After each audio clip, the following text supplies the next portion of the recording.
Alain Goguet, les journalistes bénéficiaient depuis les années 20 d'un privilège fiscal, d'un abattement de 20%, qui est ensuite devenu 30%. Et dans la suite de Alain Juppé, le gouvernement socialiste de Lionel Jospin a voulu faire disparaître cet abattement. Alors la CFDT a été dans l'intersyndicale, dans la lutte, et c'est elle qui a finalement proposé un aménagement pour que cet abattement fiscal devienne ce qu'on appelle aujourd'hui une allocation forfaitaire pour frais d'emploi. Et je crois que vous êtes l'auteur quand même de cette mesure. Alors, je corrige une première chose, c'est que l'abattement existe en fait depuis le milieu des années 30, 1934 exactement, et c'est une mesure fiscale qui a été octroyée aux patrons de presse pour leur permettre de payer moins cher, avec des salaires moins élevés, les journalistes. C'est dans ce contexte-là que l'abattement s'inscrit. Et c'est ce qui fait que la profession du journaliste est une profession qui est largement sous-rémunérée, à compétences égales ou à niveau de qualification ou de responsabilité égale. Un journaliste gagne moins qu'un cadre. Et l'abattement fiscal a donc, fiscal et social, a permis aux patrons de presse de continuer à pratiquer des salaires moins élevés chez les journalistes. Il a été remis en cause une première fois avec Giscard, qui a plafonné cet abattement de 30% à 50 000 francs. Et puis, le gouvernement Juppé, en 1996, au moment où il envisageait de supprimer toutes les niches fiscales, s'est heurté à une mobilisation de la profession intense, qui a fait qu'à un moment, des négociations se sont engagées.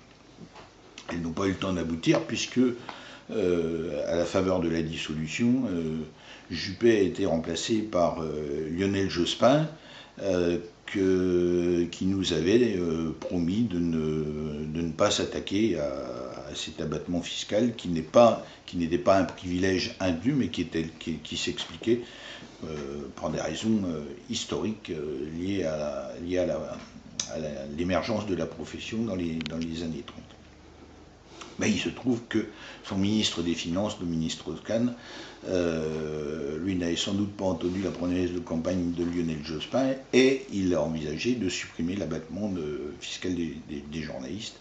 Et il a provoqué de nouveau une réaction de la profession, qui s'est traduite à un moment donné par une journée de grève début décembre 1998, et qui a amené à un moment le gouvernement à engager des négociations. Et c'est là où la CFDT, face à un raidissement qui aurait pu être de maintien des 30% en tant que tel, a fait une proposition innovante.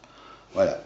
Nous avons bien compris qu'il fallait sortir de cette impasse par le haut, au mieux des intérêts et du gouvernement et de la profession.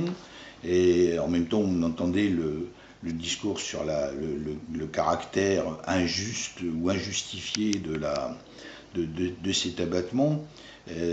C'est dans ce contexte-là que nous avons imaginé, pour sortir de l'impasse, de transformer un abattement en pourcentage, 30%, en abattement forfaitaire, en s'alignant sur les 50 000 euros qui étaient les 50 000 francs qui étaient le plafonnement de l'époque. C'est à l'évidence la proposition qui a été retenue par le gouvernement à un moment donné dans les négociations, sauf qu'il l'a rebaptisé à sa sauce, en parlant d'allocation forfaitaire pour frais d'emploi, ce qui risque de permettre à terme de nouveau que ça soit remis en question, et qui se trouve être plus avantageux pour les bas salaires des journalistes ou pour les pigistes, puisque au lieu que ce soit un abattement de 30% sur les revenus que l'on perçoit, c'est un abattement à l'époque donc de 50 000 francs, aujourd'hui 7 650 € de moyenne, de mémoire, pour les revenus des journalistes, quel que soit le niveau de salaire. Évidemment, l'abattement est nettement moins favorable au salaire. Justement, quand la CFDT a fait cette proposition, et je vous ai vu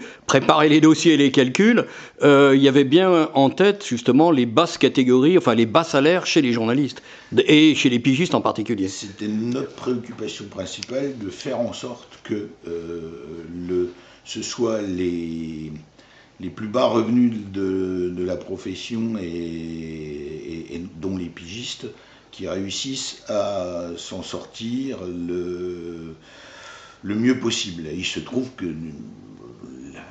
par le jeu mathématique, c'est non seulement ils s'en sortent pas le mieux possible, mais ils s'en sortent mieux qu'avec la situation précédente. Bon, là, le gouvernement a sans doute bien compris qu'à un moment donné, c'était ce qui lui permettait de sortir de cette bataille par le haut, et nous aussi, et donc il a fini par accéder à cette demande et faire cette proposition très inspirée de la préconisation CFDT.